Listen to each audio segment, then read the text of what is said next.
ॐ गं गणपतये नमः। ॐ ऐं सरस्वत्यै नमः।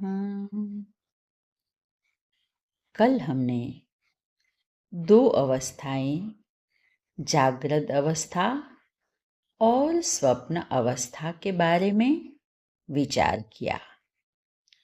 हमने देखा कि जिस अवस्था में श्रोत्र आदि ज्ञान इंद्रियां शब्द आदि विषयों को ग्रहण करती है उसे जागृत अवस्था कहते हैं।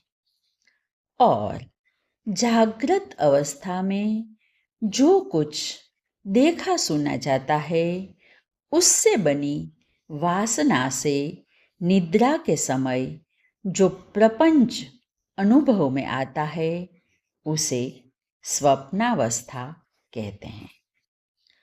अब हम तीसरी अवस्था के बारे में विचार करेंगे।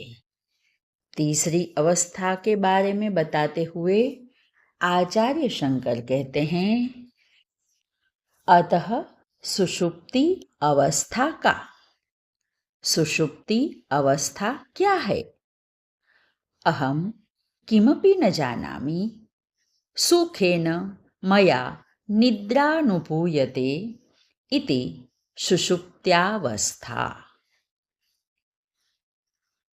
मैं कुछ भी नहीं जानता, मैंने सुख से निद्रा का अनुभव किया, यह सुषुप्त्यावस्था है।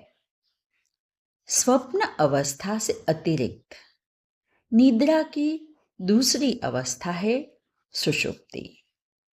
इस अवस्था के समय हमें कुछ भी ज्ञान नहीं होता। जागने पर ही स्मरण आता है कि मैं गहरी नींद में सुख से सो रहा था। यही स्मृति उस अवस्था के अनुभव का प्रमाण है। सुषुप्ति का सुख जागृति और स्वप्न के सुख की अपेक्षा उच्च स्तर का है। सुषुप्ति अवस्था में आत्मा का तादात्म्य एक ही शरीर से रहता है। यह एक शरीर अविद्या या वासना से निर्मित होने के कारण आत्मा को आवृत्त कर लेता है। अतः कारण शरीर का अभिमानी जीव न अपने आत्म स्वरूप को जानता है और न नाम रूपात्मक जगत को ही जानता है। दोनों प्रकार से प्रकर्ष अज्ञान होने के कारण इस अवस्था में जीव को प्राज्ञ कहते हैं। प्रकृष्टेन अग्नः इति प्राज्ञः। सुसुप्ति में सुख तो मिलता है, लेकिन वो सुख किसी वस्तु के भोग का सुख नहीं है, वह तो अपना निजी सुख है।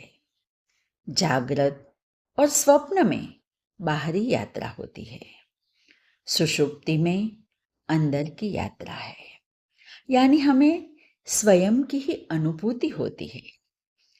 यहाँ कोई बाहरी प्रपंच नहीं है। यहाँ अहम का कारण शरीर से तादात्म्य है, लेकिन अहम चेतन स्वरूप है और विक्षेप शून्य है। इसीलिए इस अवस्था में वह शांत रहकर स्वयं को आनंद का अनुभव कराती है। इसीलिए कहा गया, सुखेन मया निद्रानुभूयते। आज बस इतना ही। हरि ओम।